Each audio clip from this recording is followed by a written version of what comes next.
सालन बनाकर फ्रिज में रख दिया है, अब्बा आएंगे तो रोटियां बना लेना। छत पर कपड़े फैलाए हैं वो भी उतार लेना, और हर वक्त मोबाइल में ना लगी रहना, कुछ ध्यान घर की तरफ भी दे लेना।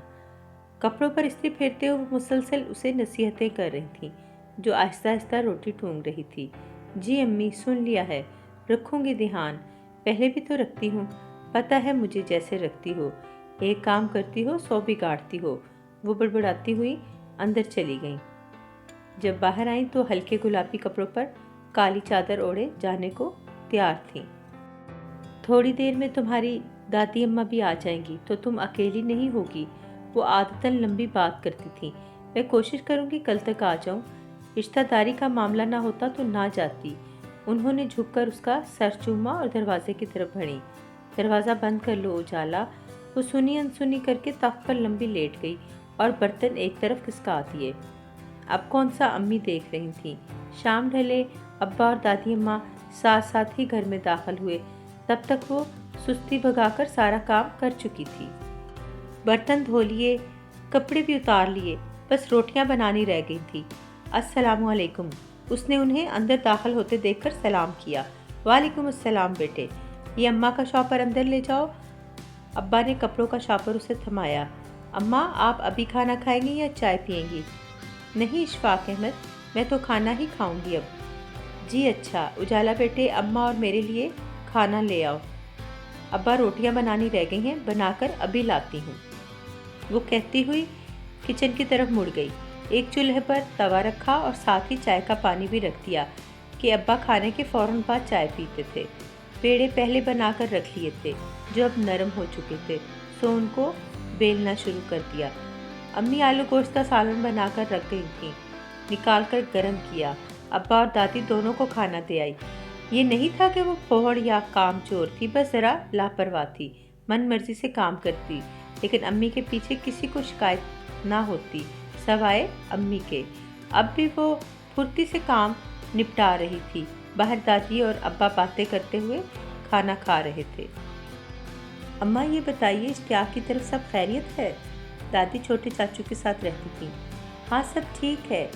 ये जुलेखा की चचाजाद बहन को क्या हुआ अचानक? अचानक नहीं अम्मा, काफ़ी अरसे से बीमार थी और कोई करीबी रिश्तेदार भी नहीं है, इसलिए तो जुलेखा को जाना पड़ा। अल्लाह मग़फ़िरत करे। आमना राज़ी है अपने घर? जी अल्लाह का शुक्र है, वो भी तो गई है अपनी माँ और सास के साथ उकाड़ा, कह रही थी वापसी पर इधर आएगी। आमना उसकी बड़ी बहन थी जो खाला के घर ब्याही हुई थी। खाने के बाद उसने अब्बा और दादी को चाय दी और किचन समेट कर कमरे में आ गई।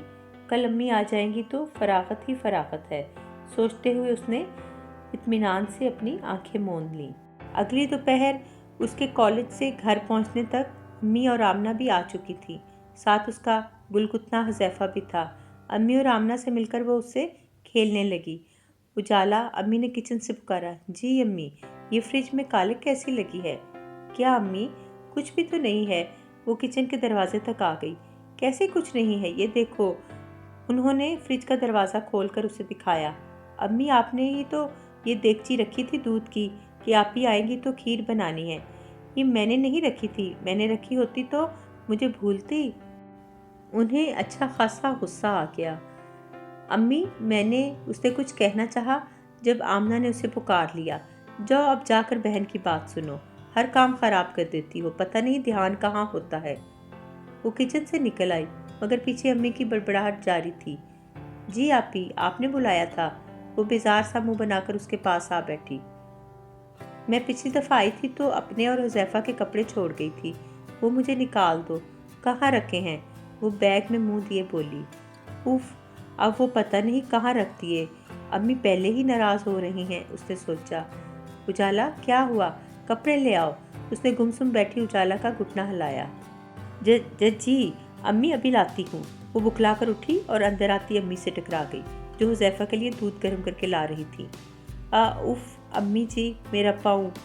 गर्म दूध उसके पाँव पर गिर गया था। आंखों से फौरन आंसू जारी हो गए। मैं कहाँ जाऊँ, इस लड़की को देखो, लौटा की लौटा हो गई, पर अकल नाम को नहीं, हर चीज़ से टकराती फिर रही है।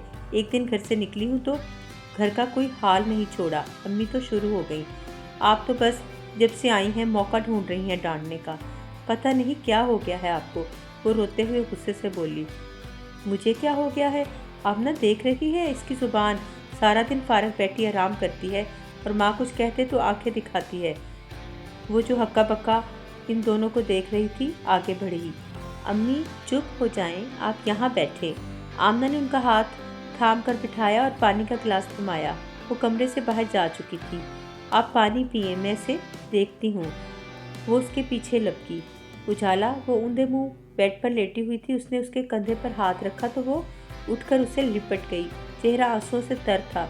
क्या हो गया है उजाला, चुप हो जाओ। उसने उसकी पुश्त सहलाई। आपकी अम्मी हर दफ़ा यही करती हैं, जब भी बाहर जाती हैं उन्हें वापसी पर हर चीज़ में खराबियां नज़र आती हैं। मेरा कोई कसूर भी नहीं होता, फिर भी डांटती हैं। वो सूं सूं करती उसे बता रही थी। तुम्हें पता है चंदा, जब मैं तुम्हारी जितनी थी मुझे भी अम्मी से यही शिकायत थी। उसके चेहरे पर हैरानी आ गई। सच कह रही हूँ, अम्मी को कोई काम पसंद ना आता। मुझे डांट पड़ती तो मैं भी इसी तरह रोने बैठ जाती। वो एक पल को रुकी।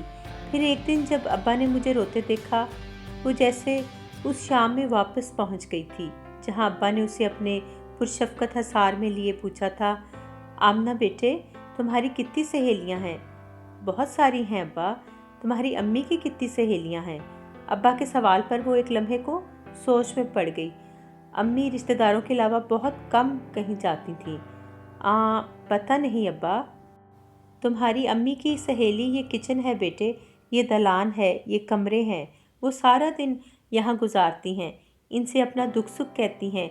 घर ही औरत की सबसे बड़ी राजधानी होता है जिसमें वो किसी की मुदाखलत बर्दाश्त नहीं कर सकती। इसलिए बेटे अपनी अम्मी के सख्त रवैये को बर्दाश्त कर जाया करो, समझी मेरी बेटी। उन्होंने प्यार से सर पर चपत लगाई। जी अब्बा, वो कहकर अब्बा से लिपट गई। अपनी माँ की राजधानी कायम रखने के लिए ये सौदा महंगा तो नहीं है उजाला? यादों से वापस आते उसने उजाला से सवाल किया। बिल्कुल नहीं आपी, चलें अम्मी को मनाते हैं। वो मुस्कुराते हुए उठ खड़ी हुई। अपनी माँ की राजधानी को कायम रखने के लिए ये कोई बड़ी कुर्बानी तो नहीं थी। Please subscribe my channel.